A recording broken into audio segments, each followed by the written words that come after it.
Good afternoon, friends. I hope you're all well. Welcome back to the channel. For anybody new here, my name's Samantha and I want to welcome you here to this wonderful community that we have. I'm sorry it's been a hot minute since I've seen you.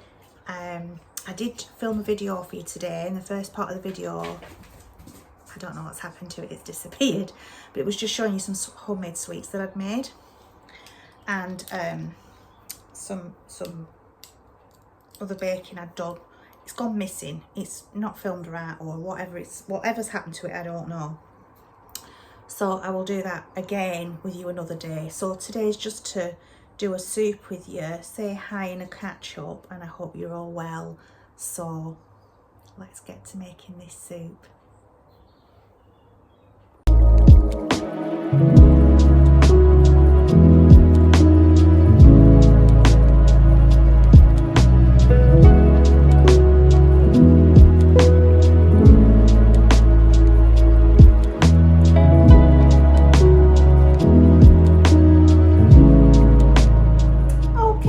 I'm back. So I've just done a little bit of veg prepping. I'm going to pop the camera down so you can see what I'm doing. Let's bring you a bit closer. So I've got some vegetables, just whatever you've got in the fridge. Like last week I did courgette and potato soup. That was absolutely delicious. I think the week before I did like carrot and lentil. The week before carrot and coriander.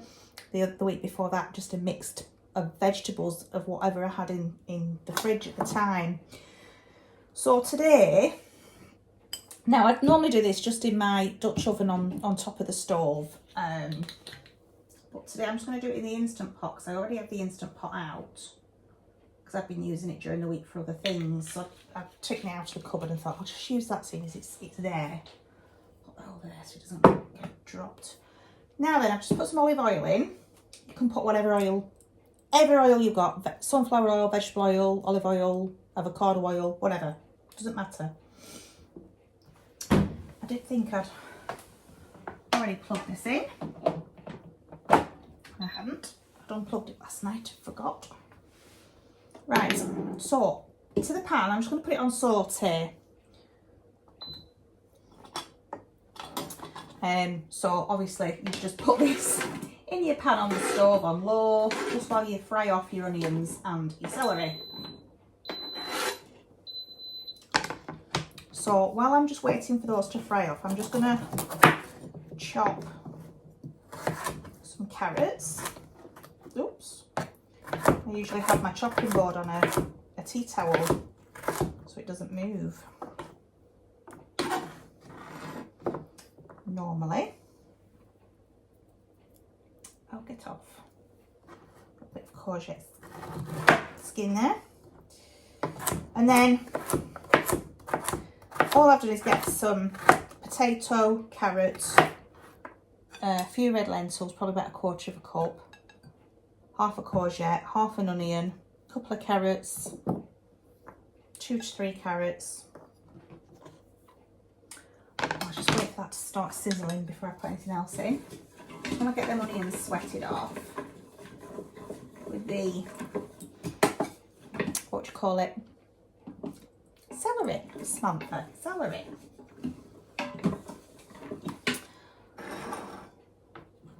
So that you can see it, I'm just going to move the camera up for you.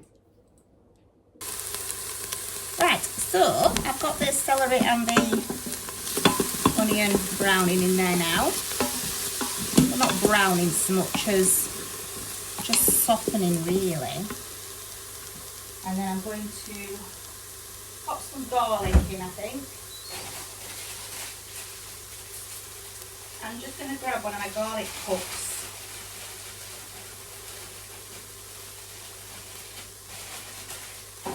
Out of the freezer. There we go, that can go in.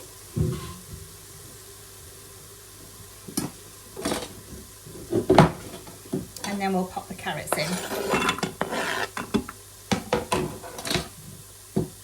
And I've finished chopping them up.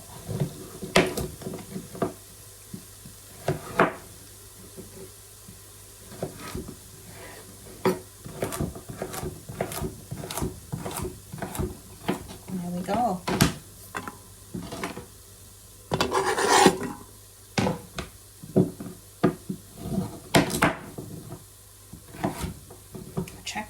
camera from the other side so you could see it better, but it kept falling over. The only place I can get a good angle, or a goodish angle on the pan, is by having you right at the side of me, which makes it very awkward for cooking. But you can just about see that. Not perfectly, but if you can see it better if I move it a little bit over there. So I'll just put the rest of this carrot in, and then I'll put the what do you call it, courgette. The courgette's going to go in a moment.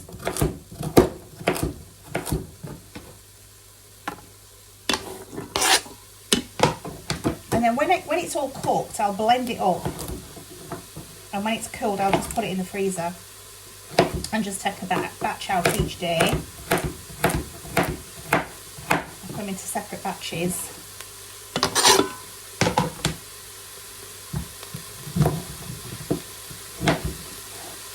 And then, so it really doesn't matter what size you cut everything up, to be fair, as long as it's roughly the same, so it's cooking all at the same time, because you're going to be blending it anyway, so it doesn't need to look pretty, although that really does look pretty to me, all in beautiful colours. And we'll grab some potatoes. I've just put them into that sort of size. Pop those in. And then I'm just going to pop in some lentils, some black pepper. I'm going to come around the other side. Just, I don't know, the equivalent of a pinch, I suppose. Pinch of salt. That's my pink Himalayan salt that I really like. Let's get this vegetable stock in. I've got about a pint here. Just making sure I get all the stock mixed in. There we go. Don't need to leave any in the bottom. There we go. So you can put any herbs and spices in that you like. And I'm just going to pop about half a teaspoon of chili flakes in there, just for a little bit of warmth. I don't like a lot. I just like a tiny bit just for that flavour. You can put as much or as little as you like in. Got some ground cumin. I'm just going to pop probably just less than a teaspoon in there. And I think I'm going to pop some Italian herbs in. I don't know. Roughly about a teaspoon. Doesn't matter. You put in what you want. And then I'm just going to pop a bay leaf in there as well. Need to get some more bay leaves soon. So give that a good stir. Oh my gosh, that looks delicious already, guys. And then all I'm going to do, sorry for the banging, all I'm going to do then is get the lid on, press that saute cancel, and put the lid on. This is just a pressure cooker if you haven't seen one before. And then, I don't think you can see the dial from there, but I'm just going to bring the camera around so that you can see better. So popping this on pressure cook, I'm going to do about 12 minutes. It probably might only need about 10, but I'll do 12 just to be on the safe side. Then I will leave that to cook for, pressure cook for about 12 minutes. And then what I'll do is I will let the steam just come off there gradually and naturally on its own. I won't do a pressure release for the steam to come up quickly and go everywhere. So I'll just leave it now to just cook and then the pressure to go off on its own. And then what I'll do is I'll come back with you to blend it and then do a taste test. So I'll see you very soon. All right, we're back. So it's cooked for 12 minutes and I left the steam to the pressure to come off naturally. And now I'm just going to blend it. Now what you should do always, which I never do, but you should leave it to cool for a bit just so you don't get burnt. You don't want to hurt yourself. But I'm so impatient. I just blend it straight away. So I'm just going to blend this and then I'll be back. All right, let's have a try of this soup. I've got it blended with the stick blender. If you're going to be using you know, the big jug blenders, if you're going to be using one of them, you have to let it cool down. Don't try and do them while they're still red hot. So, oh, look at that. I hope you're picking up that beautiful colour.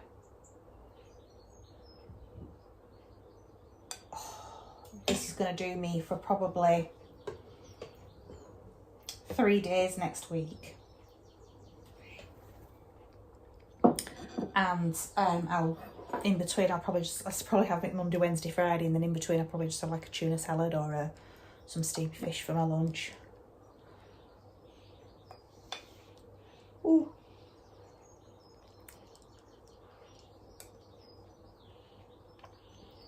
Oh yeah. That doesn't need anything adding. That's perfect.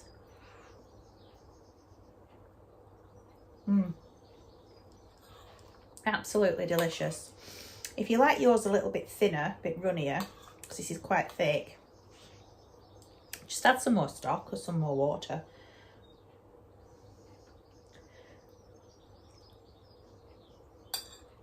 But having the potatoes and the lentils in there have really helped thicken it up. I like my soups quite thick. So that, with some fresh crusty bread, is going to be delicious next week. So I'm going to leave that to cool now, fully. And then I'll put it into batches, individual batches, servings. And then I'll put it in the freezer later. Oh, that is so well. If there's any left, because I'm going to keep munching on this, aren't I, today? I know I am. That is so good. In fact, it's so good for you as well. If you use some organic, low sodium stock cubes, you know, you're helping with, you know, and some organic vegetables if you can manage it, then all the better. It's going to be even healthier for you, isn't it? But that is so good. I'm not so sure it's going to make it to the freezer. But all I do then in the morning...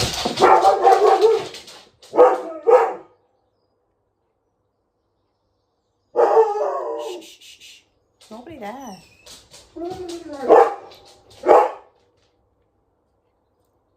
Been like this all morning.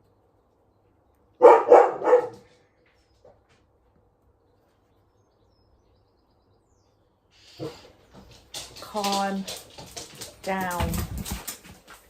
Sorry, guys. Breathe. I've had one day this week where they've been good. One day. Right, calm down. There's nobody there. Enough. No, enough. No. Come here, George. He's a naughty boy, he's Bertie, isn't he? Go and sit down. Go and sit down. No. Right, he's telling me off now. Will you stop going past the camera?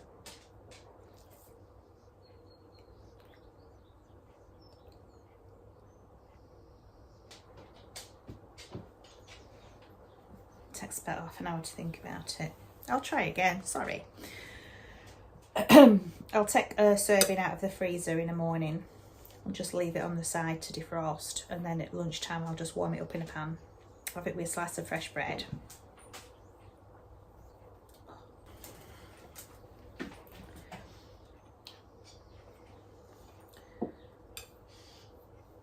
So yeah, and then like the in between days, that'll probably do me about 3 servings, that what I made today. And all I've used is about a pint of stock, so it's not bad, isn't that?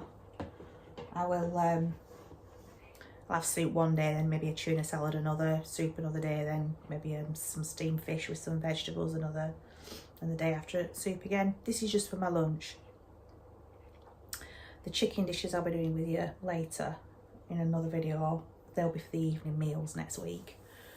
I like to prep as much as I can at the weekend, so that during the week, with us both working, we can have something healthy, have something that's really nutritious without any effort at all, really, just by investing a little bit of time, excuse me, at the weekends to get it all done. So I'll walk you through the meal preps in a later video. So for now, my friends, if you want to try this soup, just make it up as you go along. Put in as much or as little of the ingredients as you like. You can do this with any vegetables that you've got in the fridge. I always like to put some potato in just so it thickens it up, but you don't have to. So yes, I will leave that with you. Give it a try. Put whatever herbs, whatever spices, whatever seasonings you want, what suit you and your family. And you've got a soup there for pennies, literally pennies. And if you're growing that in your own garden, like growing your own courgettes, your own carrots, your own potatoes, your own onions, your own garlic, it'll probably cost you about 8p a serving, you know, if you're growing your own, if that. I can't remember how much the ingredients were for each individual. It'd be hard for me to, because I only used a couple of carrots here and one of the courgettes, and well, half of the courgette, which I bought a pack of. So it really did cost a few pence to make this. It really did. A few pennies, and I've got 3 decent sized meals for lunchtime. So I hope you're all doing well. I'm just gonna go now and have my cup of tea. Try and reset the kitchen and get some cleaning up done. And then hopefully, if I'm feeling well enough, come back and do some chicken dinners with you for the evening meals. So for now, I'll say goodbye, God bless, take care, and I'll see you again very soon.